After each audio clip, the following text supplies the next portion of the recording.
The myth of creativity. Is creativity merely a myth? It's a somewhat provocative claim to make, but maybe it's worth pursuing. After all, the term creativity is a relatively recent one. It was first used in the 17th century and applied then only to poetry. The game between Lee Sedol and AlphaGo is interesting on a number of fronts. First of all, could we even say that AlphaGo was being creative, as many people have said? To my mind, it was pursuing essentially a search, a very effective search, a search that involved some very complicated procedures and techniques, but nonetheless, it was a search. And one could argue, of course, that AI is not aware it's being creative, as Melanie Mitchell has said. Therefore, it cannot be said to be creative. AI is not aware, is not conscious, full stop. So already there is a question about whether or not AI can be creative. What I find interesting about this particular statement by Lee Sedol is the word thought. AlphaGo showed us that moves humans may have thought creative were actually conventional, as though our understanding of creativity is based on what we think is creative. In that sense, one has to question whether creativity isn't a little like beauty.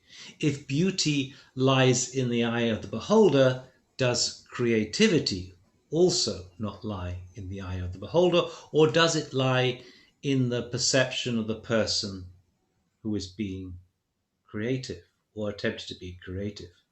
In other words, what becomes very clear, whichever way it is, creativity is a question of perception.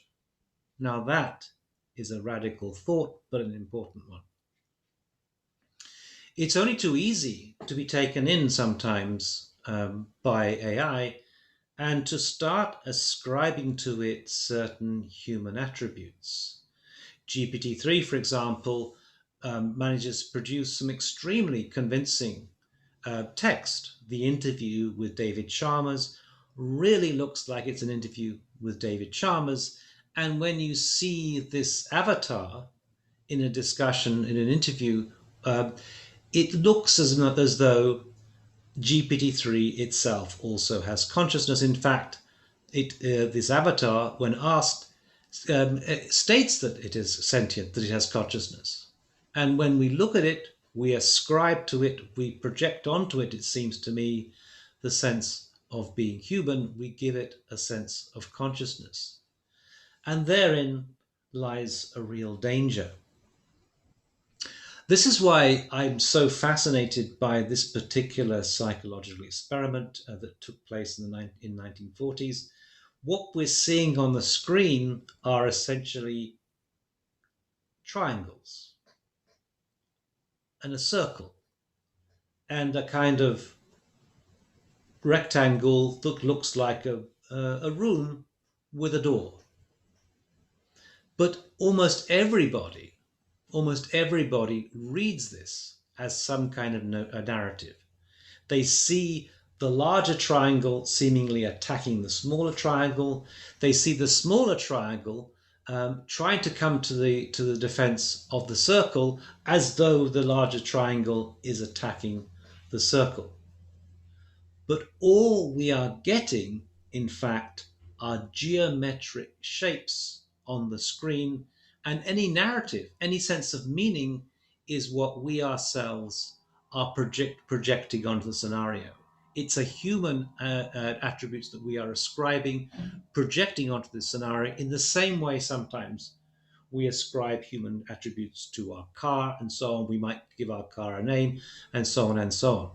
We have to beware of this danger of anthropomorphizing technology and endowing it with certain qualities that maybe it doesn't have in and of itself.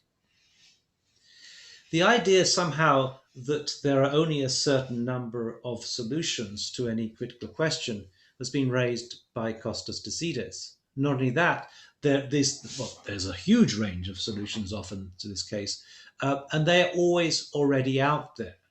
It's as though it's simply a question of being able to search for those opportunities, just as AlphaGo searched for the best move when it came to move 37 in game two.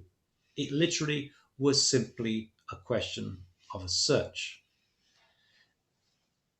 Costas Azides once was discussing this with me in Shanghai, and he was trying to illustrate the point. And he basically had a plate of biscuits, of cookies, and he took one of those cookies, biscuits, and put it behind his back. And his comment was, "Well, is that cookie not there? It's simply that we haven't discovered it before." In other words, all the possible solutions are already out there. It's just that we might not have been aware of them. So when AlphaGo comes up with a solution, a move that we have never seen before, we say that it's creative. But it's simply discovered something that was there already and we hadn't come across it before. What AI establishes above all else is that every possible form is already out there and it is simply a matter of searching for it. This is a quote from Costas's book, Permutation Design. And that led me myself to come up with a kind of a comment, which I still think is a provocative comment. I made this comment a few years ago. What such an approach suggests is that if all possible solutions already exist, it is simply a question of defining a set of constraints and conducting a search and then selecting one of the many outcomes. The potential implications of this are far-reaching. Not only does it challenge the traditional notion of the genius of the architect designer who is inspired by God or whatever, and the originality of the work of art, but it also suggests that if there is still any creativity in the design process, it should lie firstly in defining the constraints that generate the range of possible solutions to a problem, and secondly in developing an effective method of filtering or evaluating them. Think of the way that you take a photograph these days. In the old days, you would just take one photograph. Now you take 100 samples of them, you select one, and then you maybe filter it in a certain sort of way. That also suggests that maybe the question of design as a verb should maybe be challenged in some senses. Is designing then not a form of searching? Walter Benjamin makes an interesting kind of comment about the impact of photography on the role of the work of art. Up until then, the work of art had been unique, the painting in the museum and so on. With photography, you could reproduce this. So all of a sudden, the notion that somehow that the work of art had a particular aura, some kind of almost magical quality to it, gets called into question. That which withers in the age of mechanical reproduction is the aura of the work of art. At least that's my take on the notion of aura. It seems to suggest, almost like a halo, some kind of magical or religious kind of property. Now, the important point that I would make, and this comes from my book, Millennium Culture, is that there isn't actually such a thing as magic. All forms of sufficiently advanced technology, we are told, resemble magic, but isn't that precisely because we don't understand precisely what is going on? The comment I make in this book about magic is that when we take our kids, let's say, to a magic show and there's a conjurer there, the point is the conjurer is not performing magic. Like the conjurer's trick where the magician conceals the true devices of work so as to fool the audience into attributing them to magic, so technology, in effacing itself, invites us to believe in its magical potential. We don't understand how our cell phone works, at least most of us don't, and yet we believe that it can work, and therefore it seems, in some senses, to be magical. We don't understand perhaps how AlphaGo made that move, and therefore it seems to us to be creative, but is it creative? Is it, in fact, not something that is entirely rational, just as the way that our phone works? It's just because we don't understand it and we attribute it to creativity. That's genius. That is a work of creativity. But is it? And of course, the question then comes, if AlphaGo is not being creative, it's simply conducting a very effective search, then what are human beings doing when they say that they're being creative, or when we perceive something as being creative?